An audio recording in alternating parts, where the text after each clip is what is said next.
Good morning, guys. Good morning.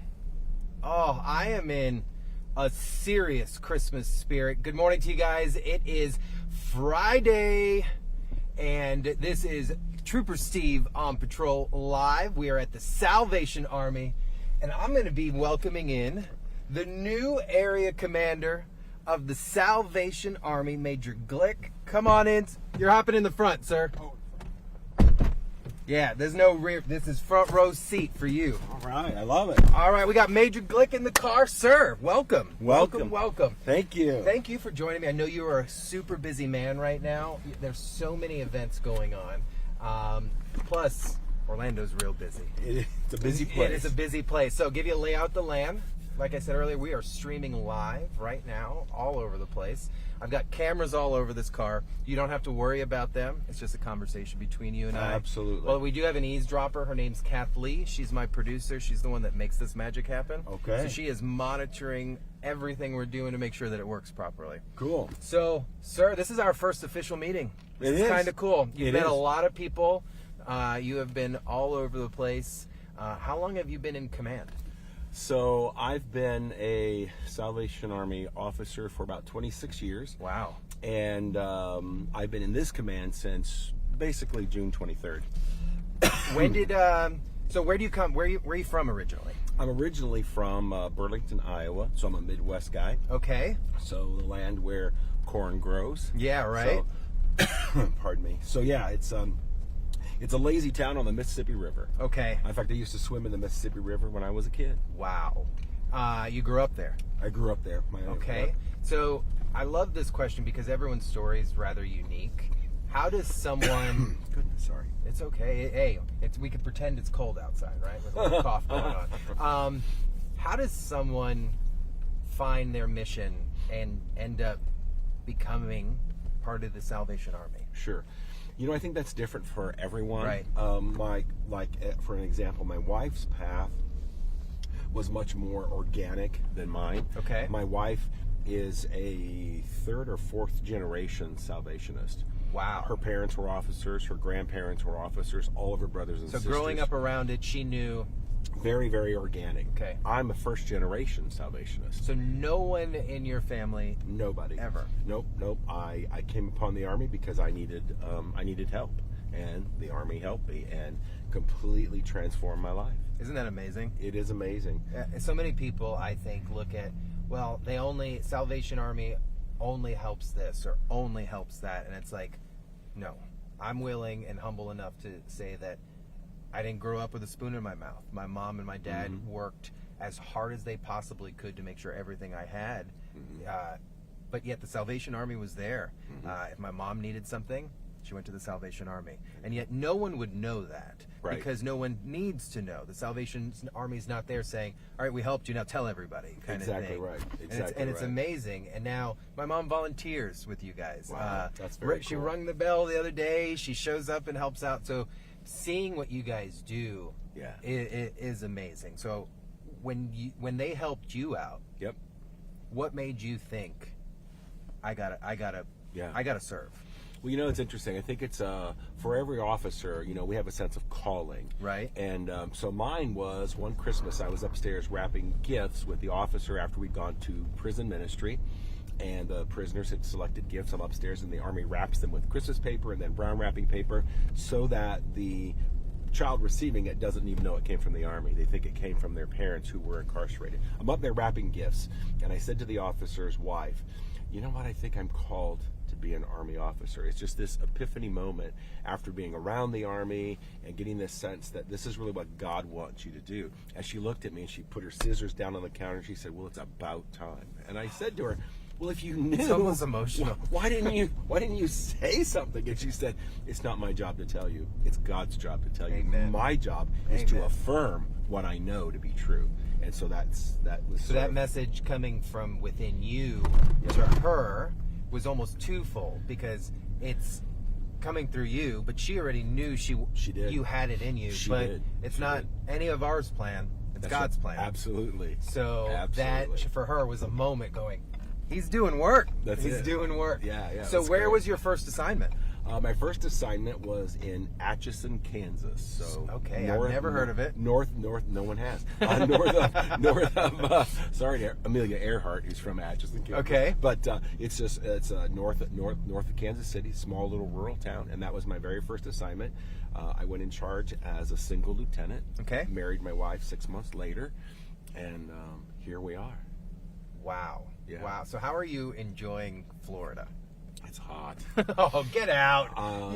You did show up in the middle of summer. It was awful. So you definitely got a touch of that Florida heat. I remember when I was in the Highway Patrol Academy, there was a drill. He would always be like, "You don't know summer till June and July here in Florida." And it's like, no, you're about right. So, are you enjoying it?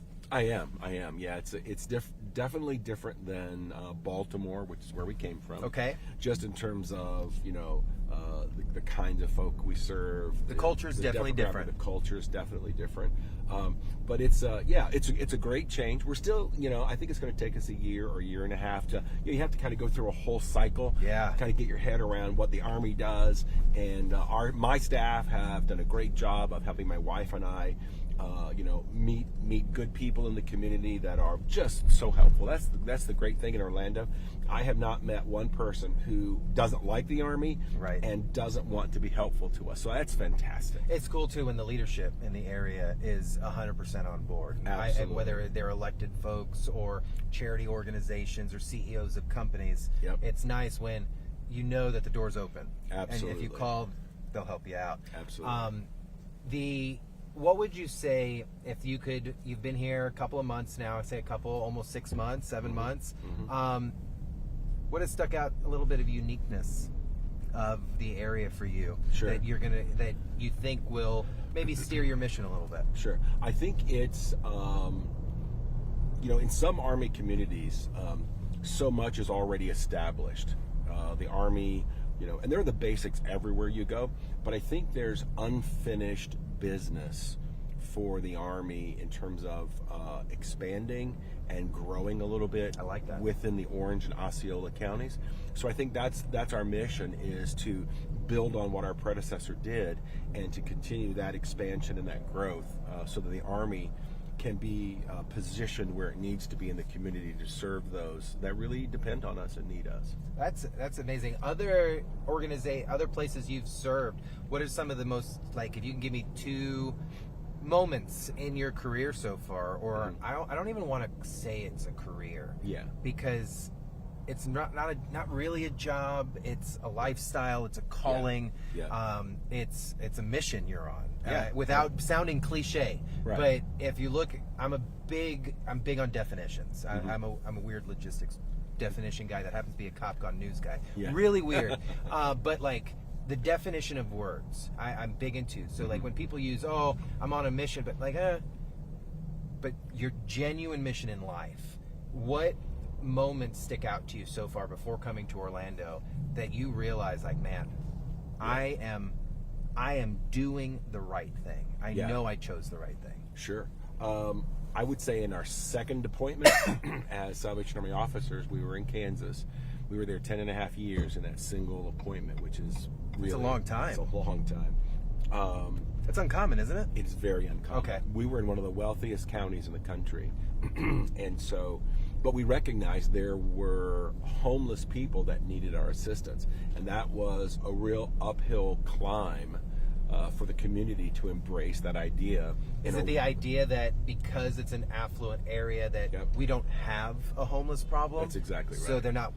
Right. They're a little iffy on acknowledging the problem because then they have to deal with it. Yeah, it wasn't necessarily not in my backyard, the whole NIMBY thing. It wasn't really that. It was really there are homeless people here? And I'm literally said to one group, apparently y'all don't drive on the streets I drive on because there are homeless people. We ended up opening a homeless family shelter through a philanthropist there. We bought about 7 houses right directly behind the Salvation Army, and we opened up our own transitional housing program. That's amazing. It was a phenomenal time in our life to be a part of that, and we grew with the community. So there was a real weaving together of us as people, the mission of the Army with the community, and it was beautiful. That's incredible because I can see going from the military to law enforcement and doing a complete and being then embedded into the community, you see things that people, I don't know if it's, I don't want to be malicious about it, but some people choose to live in a bubble.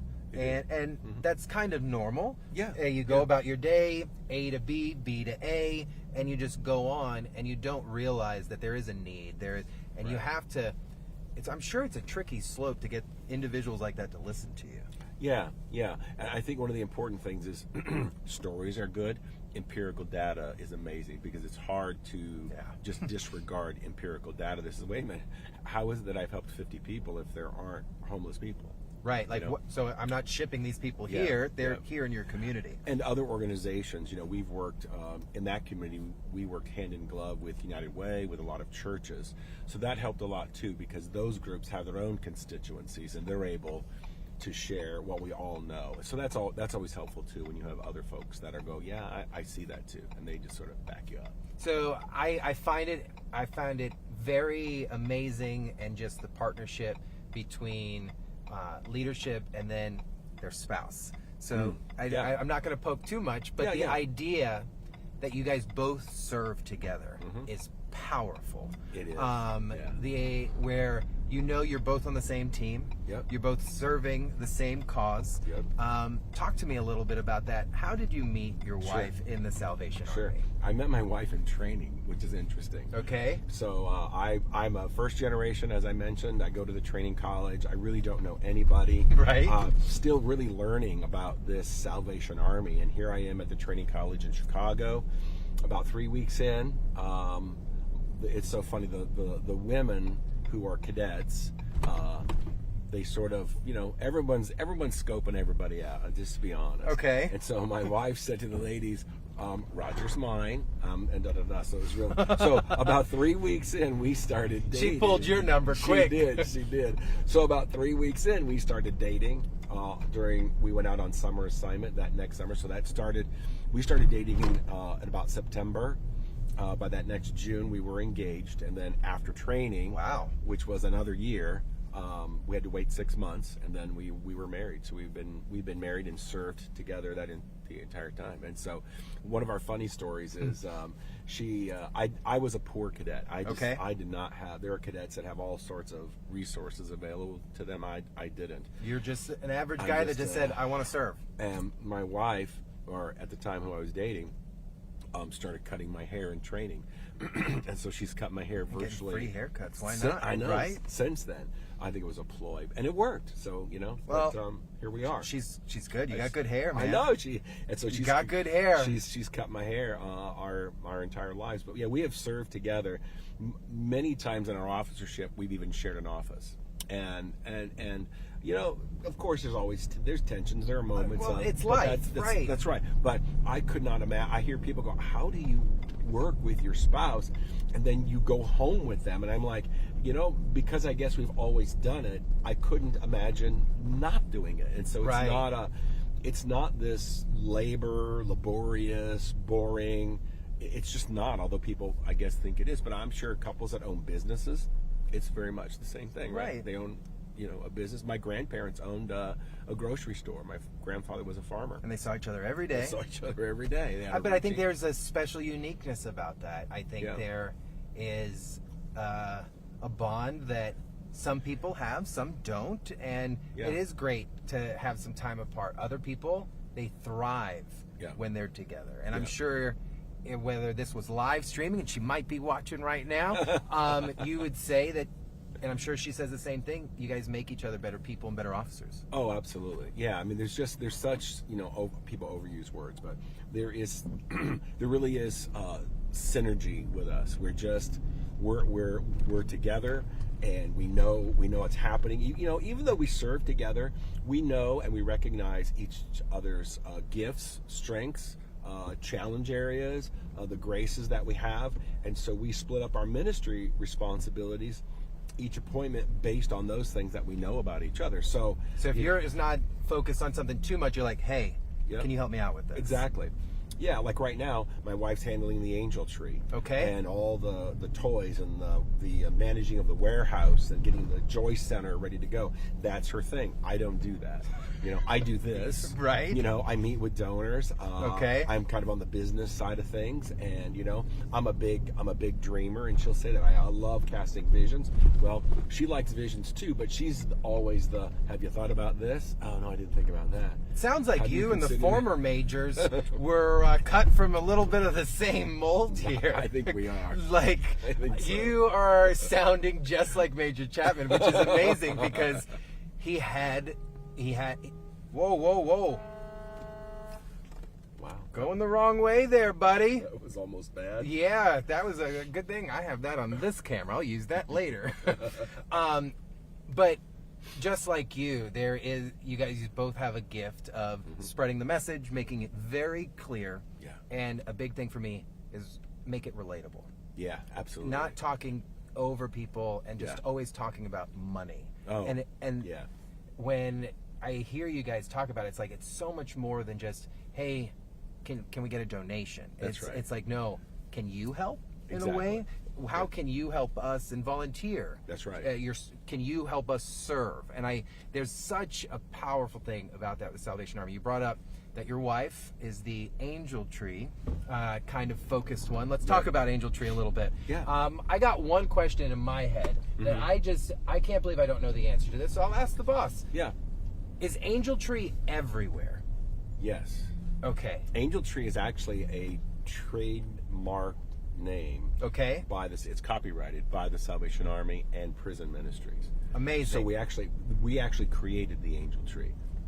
That whole concept was created by the Salvation Army. Love it. I didn't know that. I thought maybe it was something special to us, but it makes me even happier knowing these trees are everywhere. Everywhere around the country. And there are, I would say, hundreds of thousands of kids and thousands of seniors benefiting absolutely. from the Salvation Army Angel Tree program. Absolutely. So talk to me about our Orlando Angel Tree program, because today's the deadline. It is. To get these gifts turned in. It is. Well, I will tell you, in our little office, and you've probably been in the area command office, every time I come out of my office and then it's empty, literally 10 minutes later, boom, it's like Santa Claus's playhouse in there. And so the Joy Center is full. There are bags of things everywhere. Volunteers come every day, and they're going through the bags to make sure, comparing it to the wish list. There are bags on the floor, Christmas bags, where all that stuff's going to go into. And when you look at the whole system, it's just amazing how it works and how it comes together. I said to somebody the other day, it's almost just like this sacred dance that happens between the Salvation Army and the community, and this love, because we have a common love, which is the people in our community who we don't want to see a kid, and no one in the community does either. You don't want to see a kid grow up and there's just nothing under the tree. Or the thought of that alone, it's just heartbreaking. You don't have a heart if you don't feel something of that. Of just a 4 to 8 year old child going, and there's no tree, no nothing. That's emotional. It is. It is. And seniors. Oh man, I just messed up. Sorry about that, guys. And seniors who are living on fixed income, and we don't need to get into the economy, but we all know what that means. Right, so, of course. No, economy is bad for people, no matter if it's great or good. That's right. If you don't have enough resources, it doesn't matter. It's hard for you. Again, it's this rallying point for the community. It's so easy to get around, or to get your head around and to participate, because it also, I think, creates this sort of break from what's happening in our culture, what's happening in our world, and people have their own areas of how they feel about this and feel about that. But this isn't that. This is everybody can participate. Everybody can go, I can get behind helping kids. I can get behind helping, seniors, because it's not political. It's not, it's just not anything that's difficult or hard or partisan or, it's fantastic. And the feeling that people get when they do it, I mean, it's incredible. It's just amazing. Because I've gone shopping with our team. We have some of our anchors. They always grab and they go to the store. They shop together. They take their kids with them. There you go. To buy for other kids, so they can feel what it's like. And they're like, no, this is a better toy. This is the better brand, because they know what to look for, and it's not. it's not people, because I'm telling you, the Joy Center, what the Major's talking about, guys, I'm telling you, you walk into this place and you feel like you're at a high-end toy store. Oh, it's amazing what's there. It's not just people, all right, hey, I had this left over. No, this is no. real deal stuff. But Yeah. on the flip end, what really hits me is when a senior, Yeah. their requests are always a little different. Yep. And it really checks you as a human. Yeah. Because it's like, I'd like some undershirts. Yep. I'd like some sleeping slippers. Exactly. I just want a pair of sneakers. Yeah. Some just want a microwave, just a counter microwave, so they can. And if you think if they don't have that, what are they going through without it? Exactly. And that to me is so much bigger than Yeah. all of it. Christmas gets me emotional. Sorry. No. But it's powerful. I'll tell you the best angel tree story that I've experienced is we received a drafting board one Christmas. Now, why would somebody give us an architect's drafting board? Interesting. He went to Walmart Angel Tree, pulled off an angel, and that's what somebody wanted. They had planned to become an architect, but they couldn't afford the drafting board. The guy who donated the drafting board, it was his daughter's drafting board. She died of leukemia, and he held on to it.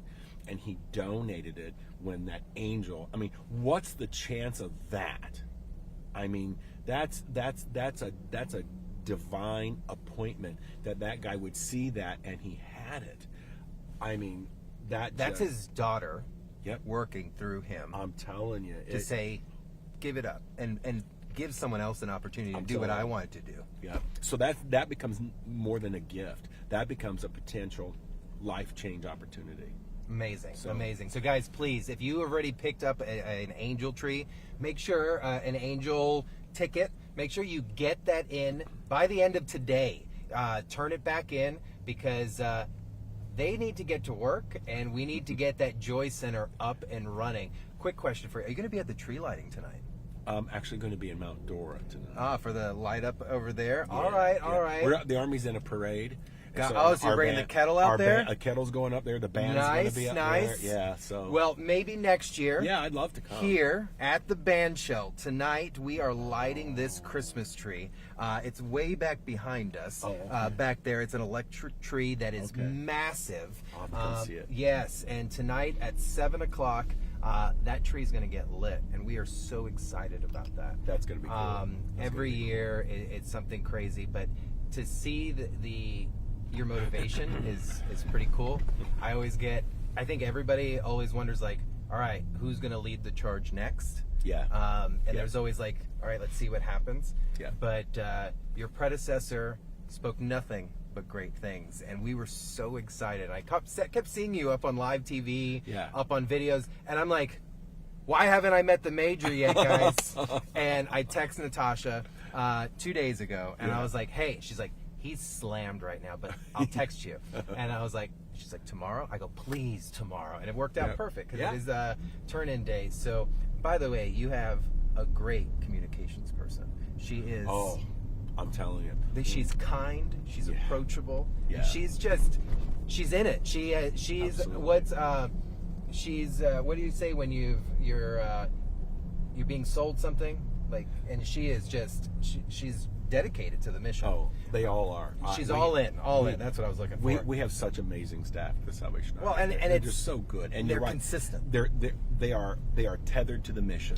There we go. We know it ain't about money because the army doesn't pay its folk much. Right. So it has to be about mission because that's the only thing that's holding them in their chairs. Well, and I think people look at you too, and they think, oh, well, this commander making all. No, this is not. No. Nobody in the Salvation Army is getting rich off of it. Oh no. It is. No. It's over 80% of every dollar donated absolutely goes directly back to service, which is amazing to know because how many other organizations out there that are massive where not even half of it goes right back in.